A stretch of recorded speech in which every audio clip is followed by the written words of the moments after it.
පවත්වන්නේ ෆැබේසියේ කුලයට. දම්බල වර්ග කීපයක් ඇත. SLS 44, ක්‍රිෂ්ණා, ගම්බද දම්බල. පාරම්පරික වගා කරනු ලබන දම්බල ප්‍රභේදවලින් අස්වනු ලබාගත හැකි වන්නේ මහ කන්නේදී. එනම් සැප්තැම්බරේ ඉඳන් පෙබරවාරි දක්වා වසර පුරාම අස්වැන්නක් ලැබෙන දම්බල වර්ග මේ වන විට බිහි කරලා තිබෙනවා. එනම් SLS 44, ක්‍රිෂ්ණා. SLS 44 ප්‍රභේදයේ වගා කිරීමෙන් වසර පුරාම සාර්ථක අස්වැන්නක් ලබා ගන්න පුළුවන්. මෙහි මල් සුදු පැහැති, කරල් කොළ පැහැති, බීජ කහ පැහැති. ක්‍රිෂ්ණා දම්බල වලින් වසර පුරාම ඉහළ අස්වැන්නක් ලබා ගන්න පුළුවන්. මෙහි මල් හා කරල් දම් පැහැති. සිටුවා දින 70කින් ඵල නෙලා ගන්න පුළුවන්.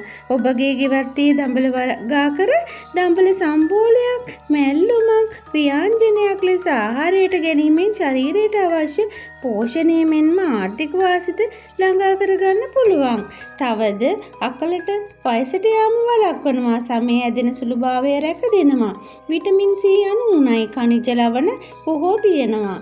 පෝලික් අම්ලය තියෙනවා, ප්‍රෝටීන් අණු උණයි, හිතකර මේදය, කැල්සියම්ද මේ බහුලව තියෙනවා. ඔබත් ඔබේ වත්තේ දම්බල පැලයක් සිටුවල බලන්නකෝ.